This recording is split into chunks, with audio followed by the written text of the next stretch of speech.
Ladies and gentlemen, thank you for joining the Retail Recovery, Winning Strategies for Driving Profitability for New Era of Retail. As a reminder, if you have any questions throughout the conversation, to please submit them using the Q&A button on the bottom of your screen. We'll now turn it over to Deborah Weinswig, CEO and founder of Coresight Research. Thank you, Drew, and thank you all for joining us today. The COVID-19 crisis has seen retailers become laser-focused on profitability as they search for cost-saving initiatives to combat declines.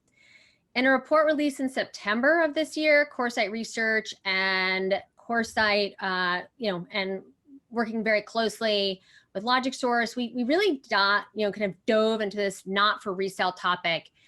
As I was speaking to David and Joe, it's a topic that throughout my career as a sell-side analyst, we very much looked at the opportunities in not-for-resale goods and how different retailers were thinking about these topics, and also what was the kind of logic, if you will, of how they were approaching that and really kind of working with others. I've known David for many years. I've been quite fortunate. He's the president and CEO of LogicSource, as well as a founding partner of the firm. Given the strength of the team he has built around him, David focuses on kind of several key efforts. One, corporate strategy. Second, product and service marketing and positioning. And probably most importantly right now, client service and really kind of new client acquisition. Customer service has really always been a hallmark, and many of their clients have really espoused just kind of how great the customer service angle has been. David is passionate about helping organizations buy better and has spent the last 20 years advising and helping companies do just that. His experience has led him, really to file in LogicSource, and that's kind of brought us here today. Joe Seed is the CEO at LogicSource. Joe is responsible for the vision, strategy, and operational execution of all of the shared services technology and client site teams to ensure cross-functional service delivery for all of LogicSource's current and prospective clients. Joe has a very impressive resume with over 20 years of experience in strategy and operating consulting businesses, business transformation, technology solutions, and also change management, which once again is kind of incredibly important right now. So with that, let me kind of provide a roadmap for today. We have kind of worked very closely to really dive into what we felt at Coresight was most important on the kind of NFR not for resale topic. And we want to kind of ask David and Joe some of the questions along the way as we've put together some of this data, but what does it really mean? And how can companies utilize this, especially right now when there are so many distractions, to not only improve top line, but also bottom line, which of course is incredibly important. So with that, let's go ahead and get started. And, if we think about, how many small businesses and large businesses have been, really fundamentally changed during this environment. And while they may be working on a smaller top line, there is still opportunity to, and I believe actually this holiday season is the best example, have incredible margins because of changes in their business practices. And to me, not for resale goods are kind of a key opportunity. What we've seen is that many retailers can work together and to also work with new vendors to achieve that. But ultimately, the goal here is really crystal clear, and retailers must kind of think out of the box. And it's retailers and healthcare companies we work with and financial services companies, and many have adjusted their long-term strategies. But in many cases, there's a lot of, if you will, hidden value in what they're already doing, and to really kind of discover that, I feel is to unlock this potential is truly a gift that David and his team are kind of helping out with. So we worked very closely hand in glove with David and team in terms of kind of our research objective and methodology. And just to kind of think through this, some of the numbers that were, I thought, the most interesting based on the study, and you can see our methodology and the objective, and kind of who participated was really kind of pretty impressive. And as we think about these functional areas, Joe, which of these roles, in your opinion, has an influence on NFR spend today And do you think that changes in the future? Well, the short answer is all of them. So I think NFR is probably broader than a lot of people realize, and the keys to achieving NFR profit improvement really lie with the executives that are over the departments that control the budgets. So while procurement can go get the savings, the linkage between the FP&A finance group, procurement, and these business units that we've got listed on the page here, and the executives from a sponsorship perspective to help with the change management effort and push the program through are really, really key to the success of everything that we're talking about today. So David, one question as we're still on the slide is, as you think about the, as we're engaging with different executives, and what do they typically think of as the, kind of opportunity around NFR, and then what really is the opportunity? Sure. Thank you. What we found doing this for 11 years here, and we've probably done assessments over 150 plus companies. We have 26 billion of data, spend data. What we found is that in consumer businesses, whether you're a retailer selling apparel, or you're a retail bank, or whatever it may be, you spend about 19 to 20% of revenue on goods and services not for resale. So roughly 20% of revenue will be this stuff: marketing, IT, supply chain, et cetera, all the stuff you don't sell.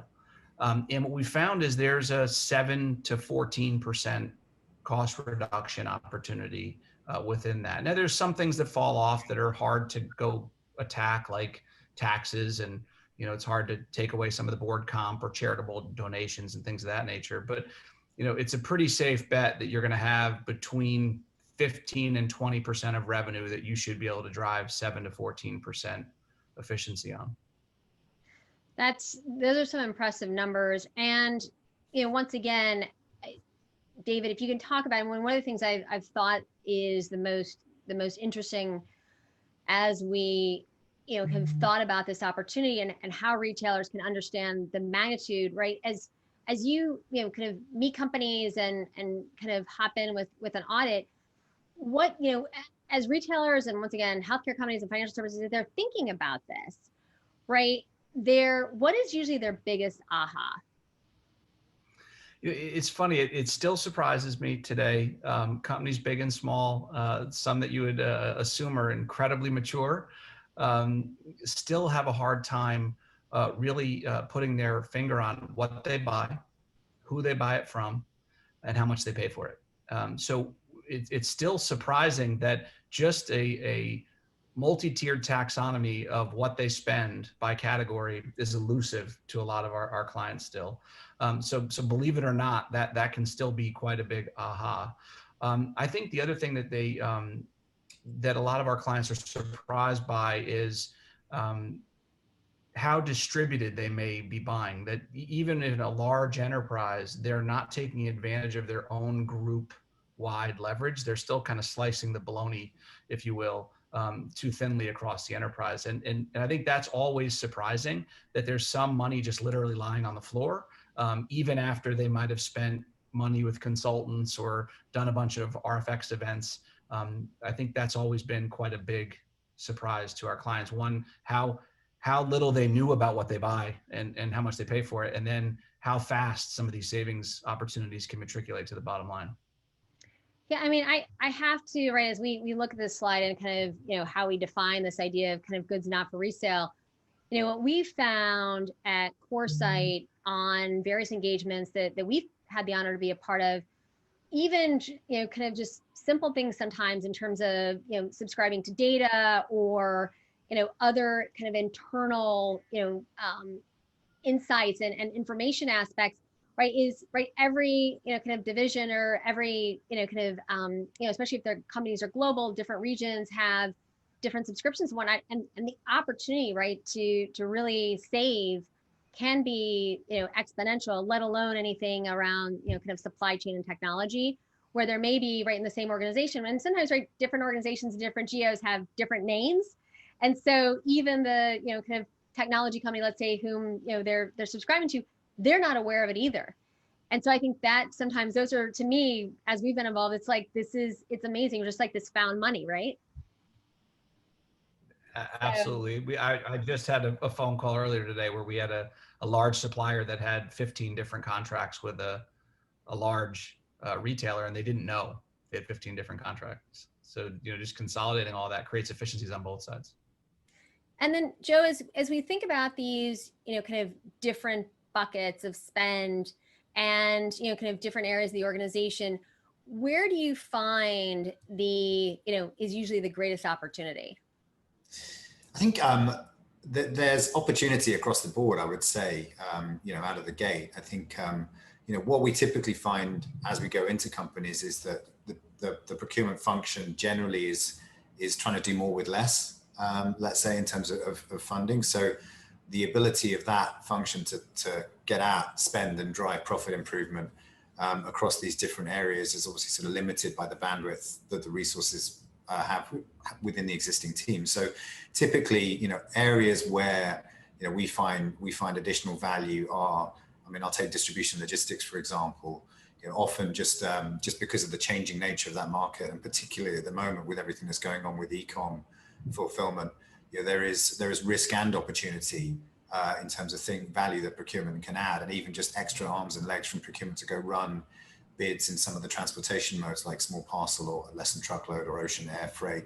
Those are opportunities that timing matters, and when you do them matters. And if you've got a team that's struggling a little bit with bandwidth, you can miss opportunities, or you can be hurt by price pressure like we see in small parcel at the moment. So I'd say that's a rich area. IT professional services, frankly, the same in terms of just the volume of renewals and contracts that flow through various different departments into the IT budget and need to be managed and negotiated with, often just taps out the IT team and the procurement team. So there's always value there.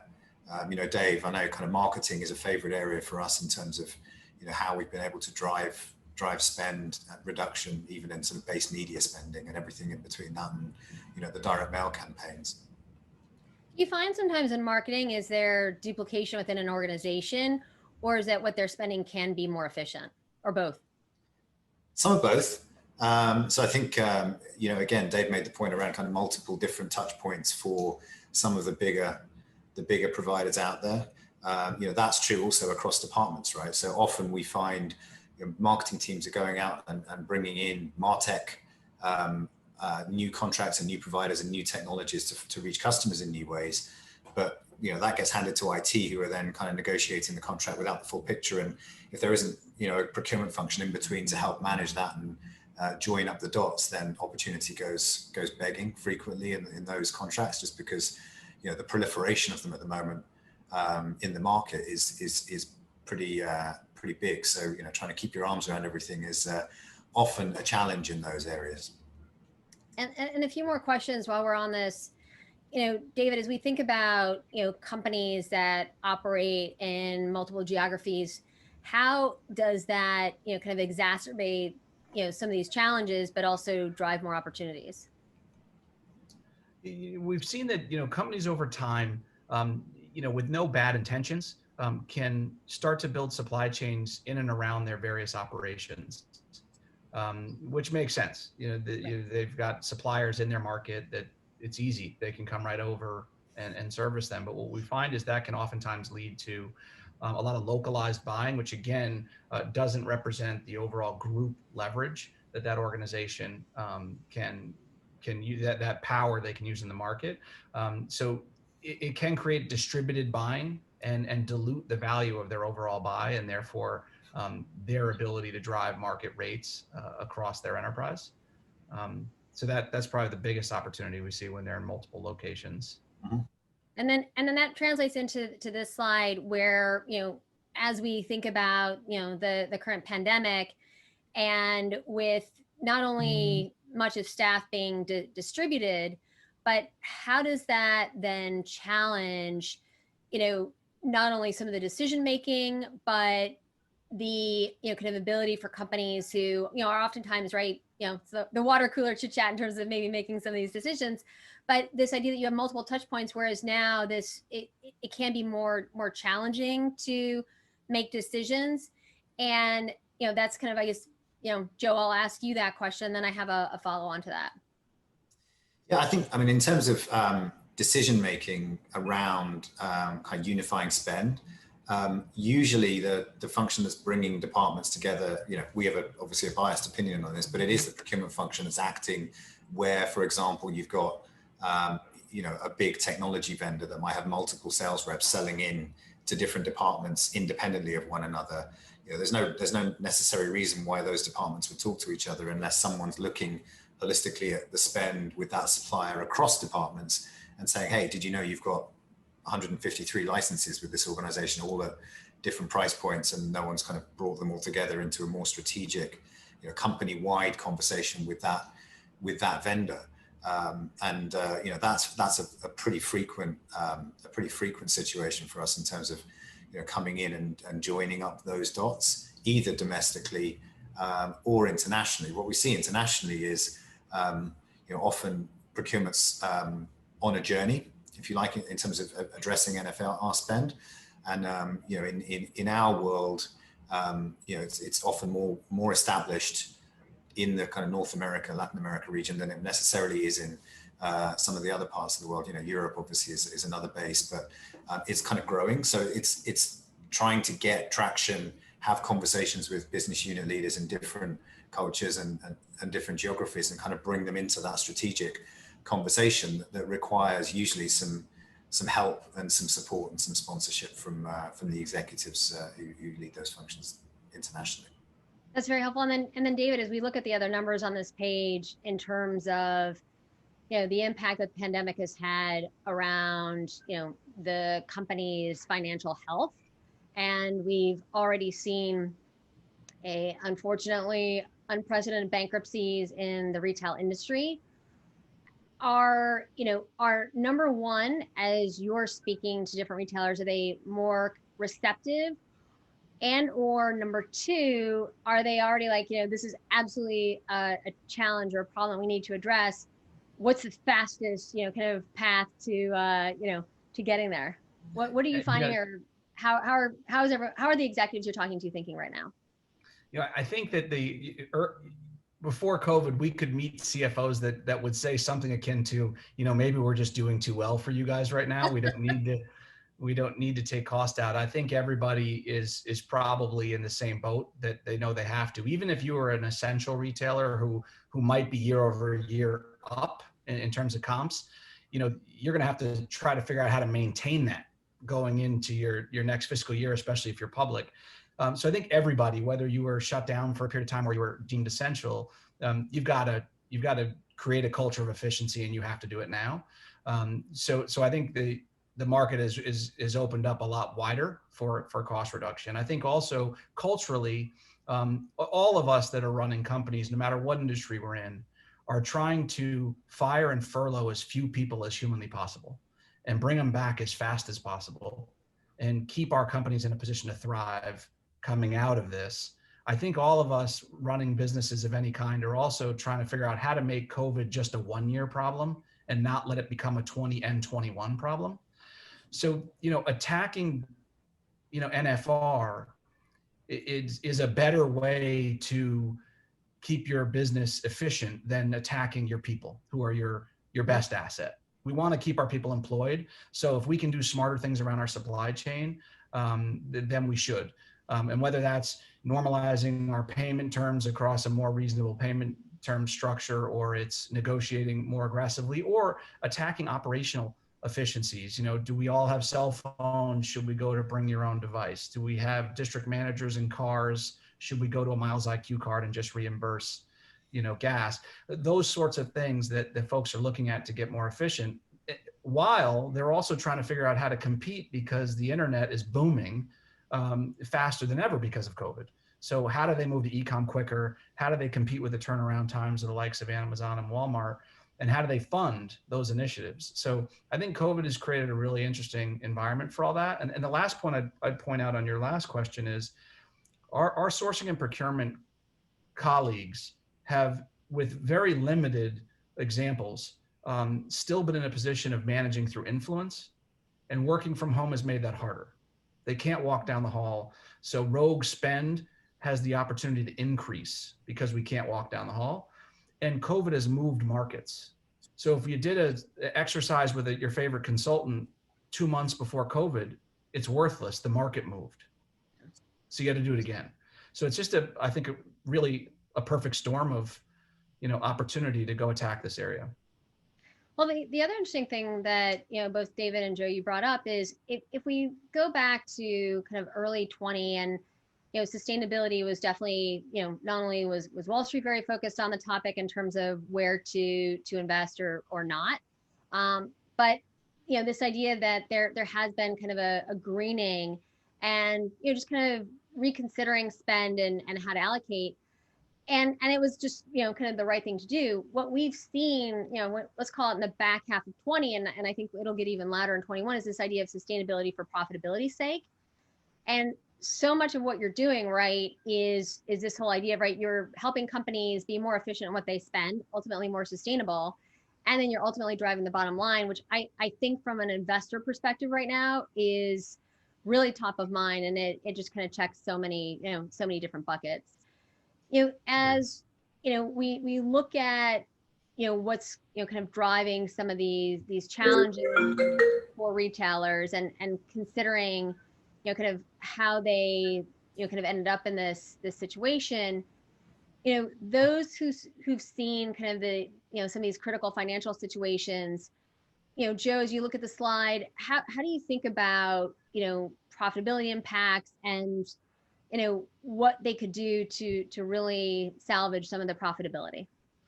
Yeah, I think we had an interesting, from a procurement perspective, an interesting kind of first half to 2020, right, where suddenly there was this huge focus on how do we take cost out, and the procurement team kind of got thrust into the limelight, but often weren't resourced to cope. And actually, there was a whole bunch more workload because a lot of folks that we're talking to, the entire focus moved away from kind of strategic, sustainable cost reduction and into, I need PPE, so help me go get it. And that became a bit of a guessing game, and then some hurry up offense to get essentially supplies and materials either to corporate locations, DCs, store locations, etc. So what we found is there was a huge focus, and the limelight got shone very strongly on it. And the teams that were in-house were really not resourced to kind of cope with the demand of all things COVID. And, it wasn't just PPE. There was a sudden sort of cash conservation effort where everyone in the world started looking at payment terms and, recurring consumables orders and contracts that they maybe had running they didn't need any longer. And it was really just a very tactical, like, how do I keep cash in the business while we see what's actually happening with this thing that we're going through. So, what I'd say is broadly, the focus was there. It's definitely still there. And teams are kind of running to catch up a little bit in terms of how they can manage kind of all the new work, if you like, that came with a situation like this, and take what they were doing before to the next level, because it just became twice as important for everyone. So it's certainly been an interesting 6 months. We see, as we're all talking about, an awful lot of opportunity for kind of Q4 and into next year now, because of the changing environment we've had over the last 6 months. And now, maybe some of the sort of change management overhead of the decisions that people need to make to drive these sustainable profit improvements, where there was resistance before, I think people are now aware and acutely focused on it, and those decisions are actually getting easier to push through. So that's only going to help the cause going into next year, and in the planning season that we find ourselves in now, we're helping folks think about that in terms of FY21 budgets and how they can get more efficient. One other question as we move to the next slide, David, are you finding that companies are also planning later because, right, the ground underneath them keeps changing, and in some cases, getting better, and in other cases not? But it's fascinating, right, from a Coresight perspective, right? I'm always like, October is like planning month, and we've reached out to others just to kind of get ideas, right? We want to be inspired, and many are like, we're waiting till after Thanksgiving. They're like, it's the latest we've ever done planning for the next year, and so that I find has to be stressful in organizations. And at the same time, everyone's writing kind of new rule books as well. I mean, what are you seeing from that perspective, David? You know, we had a 30 plus CFO roundtable, and we've just checked in with them a couple times during this, and some of it was focused on how does everybody get PPE, you know, quickly, and our last one was focused on exactly this. And what we heard from the CFO core was, you know, a resounding agreement amongst them that they're basically reforecasting every 2 weeks right now, because to your point, the sands just keep shifting. So trying to figure out how to put a stake in the ground on budgets going into 21. Nobody knows how consumers are going to behave, really. We don't know if we're going to see more lockdowns. You know, we see cases climbing. What does that mean? You know, you just don't know. So I think the budget cycles, we're seeing the same thing you're seeing, which is they're moving back. Folks are being very cautious, and they just don't know what their forward-looking environment's going to be. So they're taking it in 2-week chunks at the moment. Well, even something like I said, I mentioned in my opening remarks, I've always thought of LogicSource being very, you know, kind of customer service oriented, which is, you know, especially critical right now. From a retailer perspective, if we think about where they have, you know, cut costs, has been in many cases at the sales associate level, right? Because those costs are 100% variable. And do you feel that they are, right, as they rethink, you know, kind of the opportunities around technology solutions and other tools, is there a greater interest in thinking about how to support, you know, kind of store level associates through technology and other tools? So maybe kind of, you know, some ways, right, not for resale goods. And then what are you seeing in terms of the balance between spending on solutions versus, you know, kind of how to think about, you know, supporting your staff? Joe, what's happening from that perspective? Yeah, I think no one's running around looking for ways to spend capex at the moment. So I think sort of I balance my comments with that, but there's definitely a willingness with a solid business case to take, you know, monies that are pulled out of NFR and invest in technology and modernization. I think, you know, there's definitely an awareness with folks that we're talking to that, you know, that the landscape has changed and maybe permanently with respect to just how dominant e-commerce has been and become, and you know, how does the organization modernize to kind of catch up and keep up with that. And that's true of the store environment. You mentioned, you know, some of the hardware that associates are using.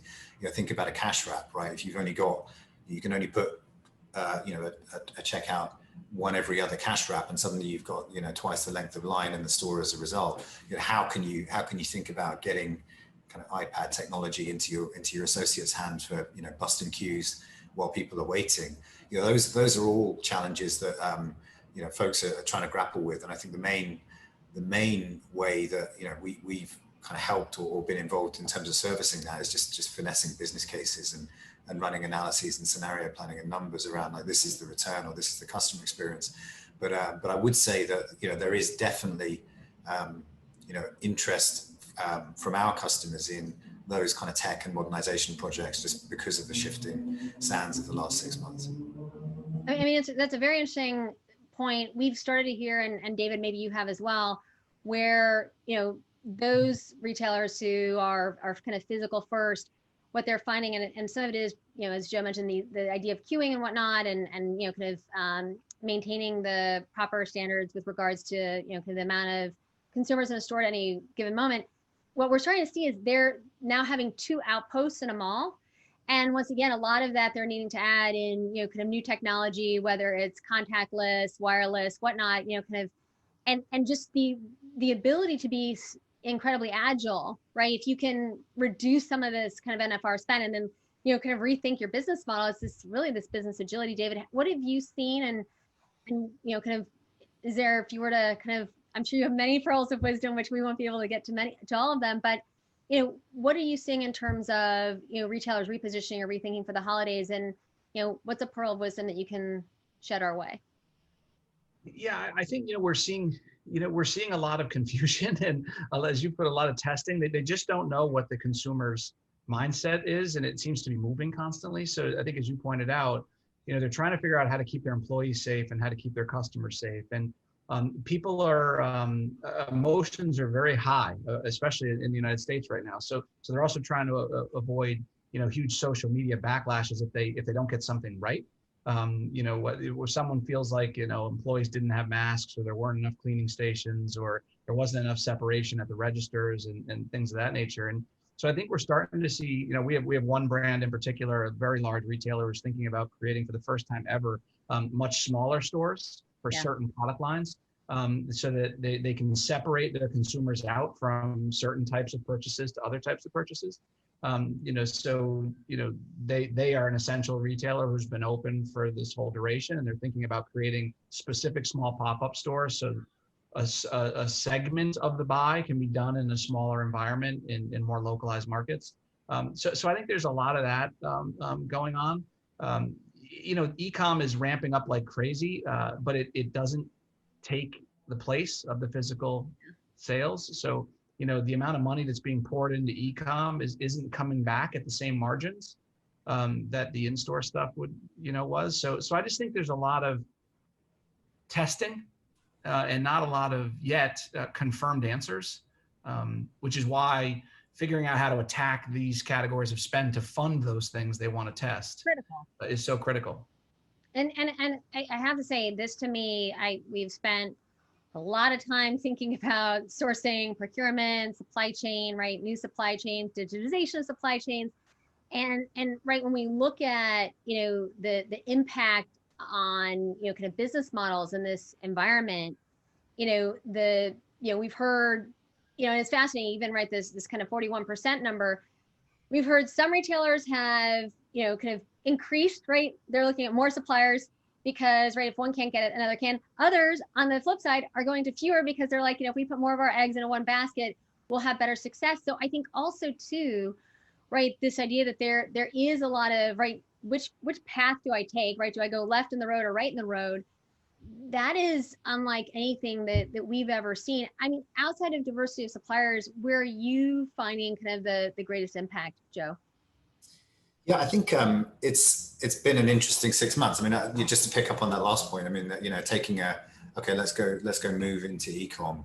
Well, that sounds simple on the face of it, but then, where do I need to put my inventory, right? So how do I think about my DCs and ship from stores?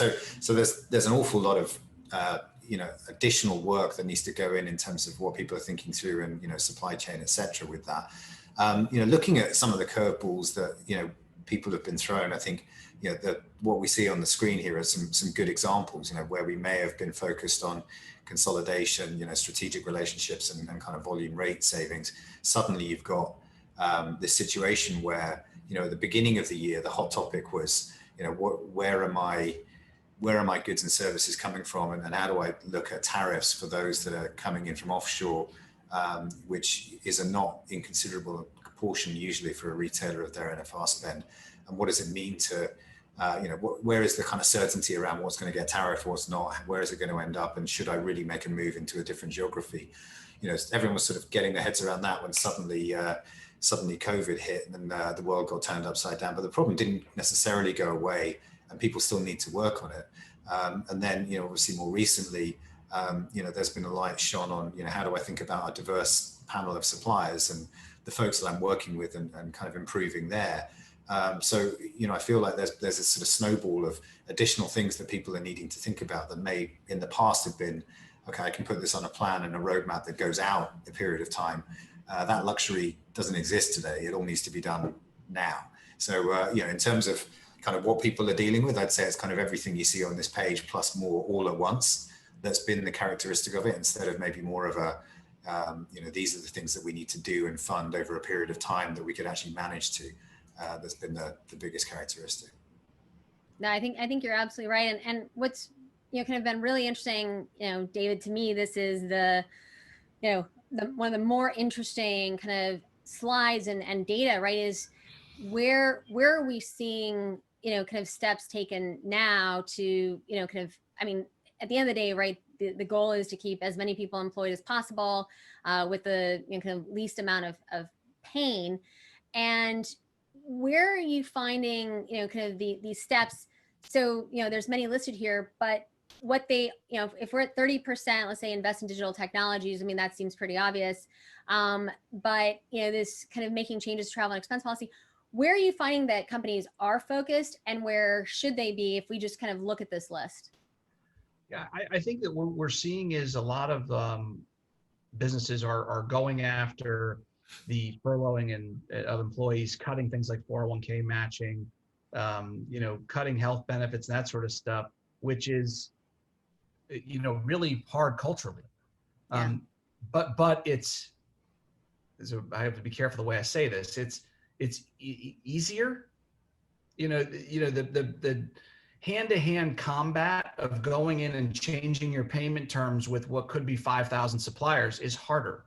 Yeah. Going in and renegotiating contracts with what could be 5,000 suppliers is harder, but the benefit far outweighs the downside versus furloughs, cutting benefits, cutting 401k matching, things of that nature. So, we see that stuff. Travel's easy because nobody's going anywhere, so that's an easy thing to cut immediately. We've also seen a lot of the cafeteria services and cleaning the office building and that sort of stuff was easy because no one's in it. It's really now, I think our progressive CFOs need to come back around and really challenge, each one of those supplier contracts and find ways to drive efficiency. And maybe make some of those tough decisions on takeaways, like we mentioned before, cell phones and, that sort of stuff. The other thing is you're starting to see an increased need in expenses they didn't expect. PPE is obvious. Mm-hmm. All of a sudden, out of nowhere, they have to buy blast screens for every register, and they have to buy out hand sanitizer and wipes and masks and all this stuff. But there's also a major burden of work from home, not only from an IT infrastructure perspective, but you're seeing more and more companies starting to get a lot of requests on, well, how should I handle my personal Wi-Fi or my office chair? I'm sitting in a dining room chair. How might I get a chair that's better for my back, so on and so forth. When you magnify that across their entire population, their rent didn't go down. They're still paying for that big office park no one's going to. And now they've got this increased expenditure. So it's a real challenge. And I just don't think enough of them are attacking the really hard bit, which is going after, renegotiating supply contracts, renegotiating payment terms, and making some tough decisions on process improvements and things of that nature. Well, and it just goes back to, like I said, so much of this ends up being, right, just sustainable longer term, not only environmentally, but also for the businesses. And so many of these are, let's just say right in any environment, but right now, especially. But, the reason I think it hasn't been done right is you gotta roll up your sleeves. It's incredibly hard work. Yeah. So I think that, this is, kind of, we're on the other side, right? We've now kind of, this idea of focusing on NFR and having this significant profit lift.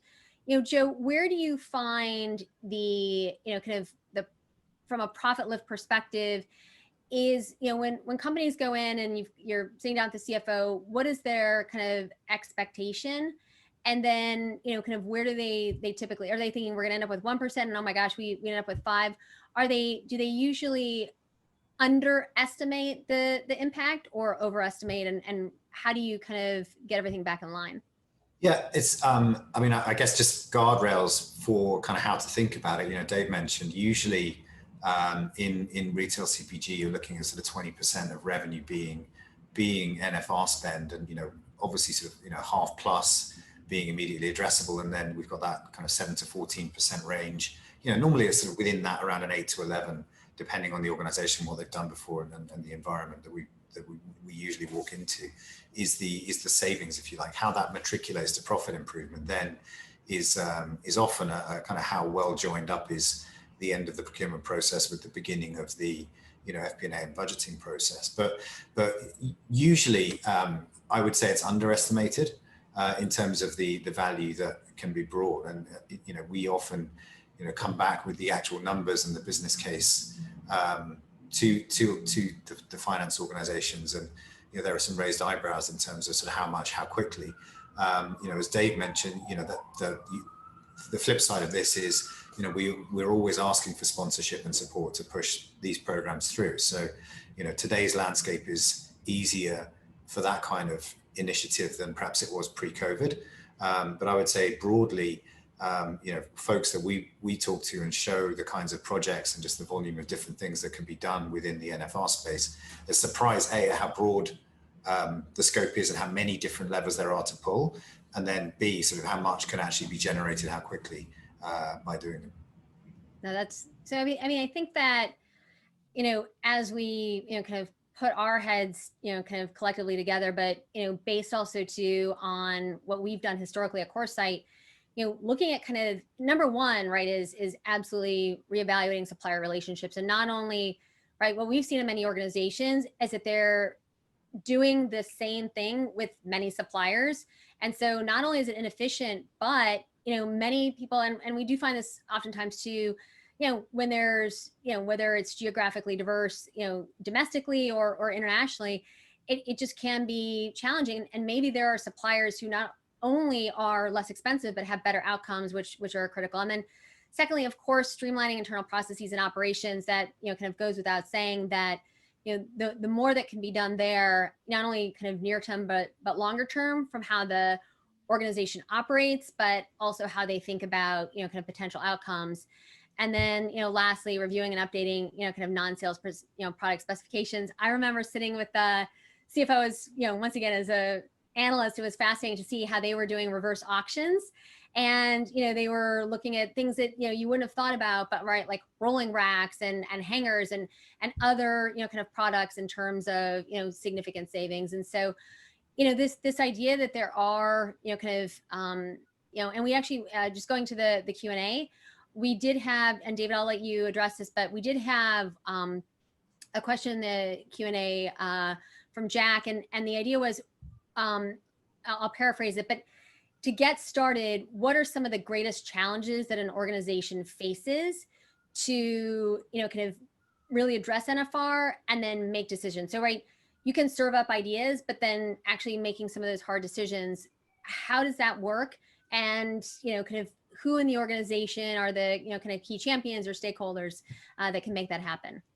It's a great question. To dive into this, I'll use a little bit of an analogy. So there's two major challenges. First is understanding where the opportunities are can be quite daunting. And the second is getting an organizational buy-in to go get it. So to use an analogy for any of you out there that know anything about mining, when you mine, you take a piece of land and you put a grid over it and you drill. And the drill tells you how much gold, in this example, is in every yard. And then in mining, there's a term called overburden. Overburden is how much stuff is in between you and the gold. It could be a mountain, it could be ledge, it could be a lake. And you have to calculate, how is it worth getting through that overburden to get to the gold? So if it's lying in the riverbed, there's no overburden, go get it. If there's a mountain in the way, right? In business, overburden is politics, emotion, long-term contracts, right? So the first hard thing to do is figure out how to grid the land and drill and have enough knowledge to know where the gold is. And then having the organizational buy-in on a culture of efficiency to say, let's cut through the overburden, because it's emotional. I don't want to challenge my advertising agency. I don't want to challenge my facilities maintenance and repair team. And I've had a contract with this company. They've been in place for 20 years. And I feel bad saying their price is over market. So the two primary challenges are knowing how to grid that landscape of NFR and knowing where the gold is, and then knowing which hill to die on, which one is worth going and attacking and which isn't. So, we tell our CFOs, expect that you're going to have 20% of revenue that's addressable. But you're probably going to have that be more like 10 or 11% by the time you take the overburden out of the picture. Because the flip side of that is, given what's going on with COVID and given how unpredictable things have been, some of that overburden is legitimate. It's not the time to challenge a specific supplier because things are hard right now. So you have to make those trade-offs and go after the ones that are easy to go after. But you're on the question. Yeah, no, and I have to say, we've got many questions that are coming in. Is one of the others relates to, during COVID, right? Not from necessarily an excuse perspective, but it is easier. I guess the question is it easier to go back to some of these, kind of long-term relationships to renegotiate? And, is it better, another question we had, is it better to kind of keep, many, if you will, suppliers or whatnot, or is it better at this point to aggregate? Because you also, as a retailer or CEO, you don't know necessarily right now who's going to make it to the other side. And so I know it's a lot of questions, but I'm trying to aggregate them into one. How do, kind of companies think through this? It's so incredibly complicated. Yeah, look, I'll chime in on that. I think it's going to be different depending on which category you're talking about, right? So, distribution logistics is going to be a different answer than IT, than marketing. But broadly, what I'd say is, risk assessment of suppliers is, probably never been more important than it is right now. And different markets are doing different things in terms of consolidation, people going pop, etc. So that has to be a focus. And then I think it's, strategically, where is the business going to point its cannons? And then how do you pick the right partner that's going to, set you up for success? And then it's really the scenario planning, because there is the uncertainty that we're all faced with right now. And as Dave mentioned, people are planning in kind of 2-week cycles. So, how do I organize around, flexibility, lack of risk in my key suppliers, and making sure I balance that with getting the right price for what I'm buying. And it's really, that's a good procurement function is exactly what you need to help you through that. No, absolutely. And I think culturally, just making sure you're all aligned on what your true north is. For us, in our business, fire and furlough as few people as possible, bring them back as fast as possible, and be in a position to thrive after this thing. Every decision has to tie to those three. If it doesn't, it sticks out like a sore thumb. So if we're being emotional about something that we just don't want to cut or just don't want to change, it sticks out when it doesn't tie back to those three things. And I think a lot of our clients just need to start there. What are you solving for? And then the emotional things sort of stick out when you do it that way. Exactly. And I think that this slide really, highlights a lot of the challenges that we've maybe in some cases, if you really point to, number 5, right, this idea, it is a lot of work in some cases, but once again, it's sustainable, which is the right thing for, the broader environment. And it, also from an organization perspective, this opportunity to, kind of cut costs and either reinvest in people or, in this environment, just to make sure that companies make it to the other side. Yes, it can be hard. I think having a partner to kind of make it less, right, because it seems incredibly overwhelming oftentimes. And that was actually another question, is just how do I get started, right? How do I, if I can identify this as an issue, where do I start, right? Like what's, if there's like a 10-step process, right? Like what's the first step?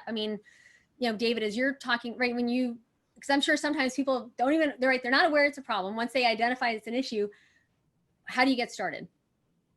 Yeah, so I would say, and I don't want to make this a LogicSource thing. What I would say is, first of all, don't start by writing a check. Yeah. Right? If you're trying to save money, don't start by paying somebody.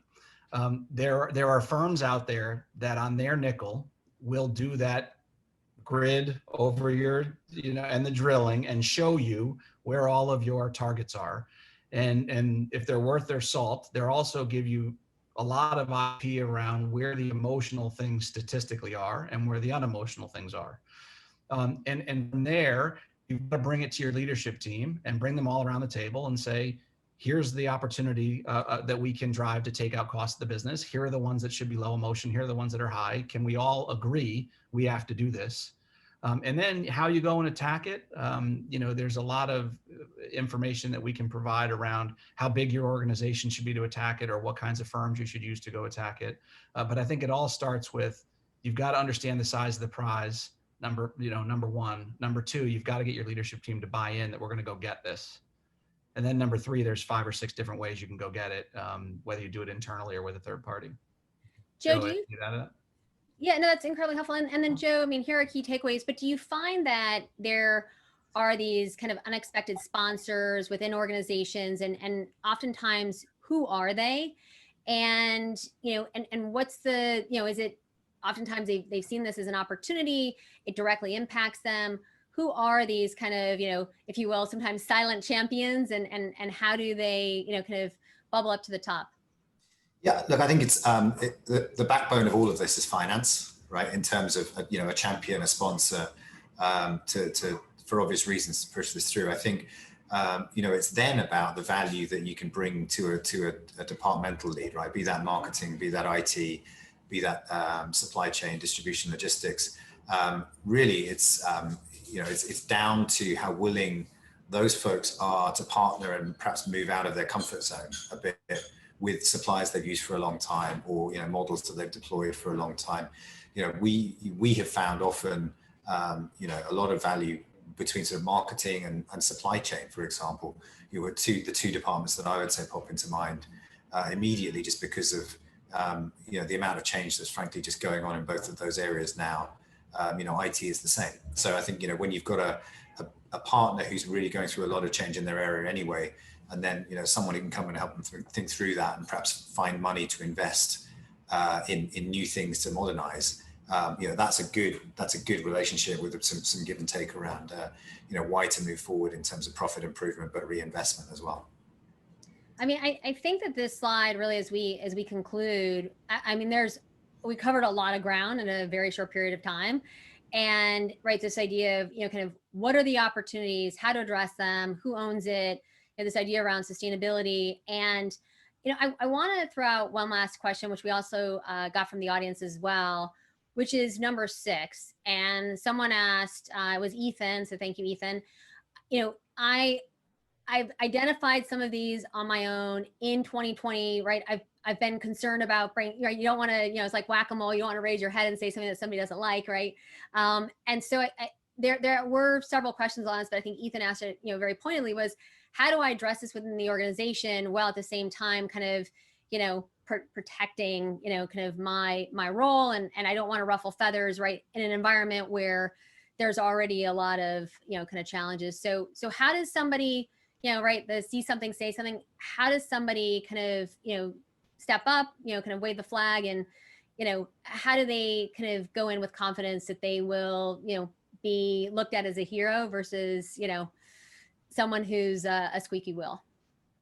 Yeah, look, it's a challenge in every organization. I think, as Joe said, you've got to get the CFO on board. If it's the CFO asking that question, there's no way to say this other than you got to muster up the courage, because your job is to keep the company financially in shape. And if it's somebody below the CFO, you've got to get the CFO bought in. They probably have a number in mind, whether it's the street or their private investors pushing them on that number. They're trying to figure out how to hit it, and they want every idea from everybody. And I think as long as you're polite, if you're not challenging, your colleagues in an emotional manner, I think the CFO will appreciate the ideas, and as best you can, do the work and have some, comps on why you think you're right. And again, you can find partners that can help you do that. But you just got to start somewhere and just take the leap. Yeah. And I think, to everyone who's joined us today, I think this idea that there are a lot of, kind of hidden opportunities to reduce expenses, drive efficiency, drive sustainability, become a B Corp, right? It's there's a lot of this that really does, I think, resonate with many of us in terms of, the environment, and, kind of maybe asking questions that people were uncomfortable before, right? There was an emotion, kind of tied to them. I think that, both David and Joe pointed out, and I just want to, this is, I'll wrap it up with this, which is number 1, right?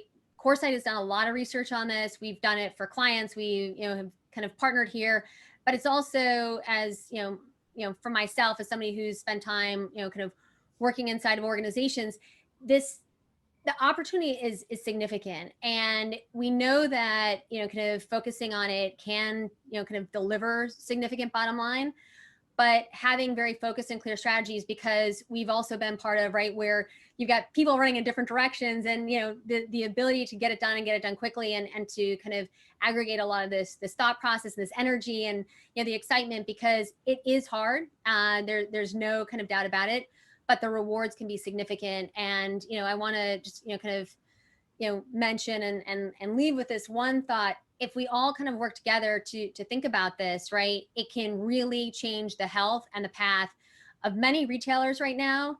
And I think that, we are talking about, being able to stay in business for the longer term, be healthier, keep more people employed, and to also have a much better culture for employees. So with that, David and Joe, this has been, an unbelievable opportunity, I think, to talk about, challenges, not only what retailers are facing in the midst of COVID, but opportunities that their employees have to, kind of take a step along the ways and help them get to the other side and feel like they're a part of it. So thank you for joining us today. Thank you, everyone, and look forward to talking to you again soon. David and Joe, thanks so much for joining us. Thank you, Deb. Really appreciate it.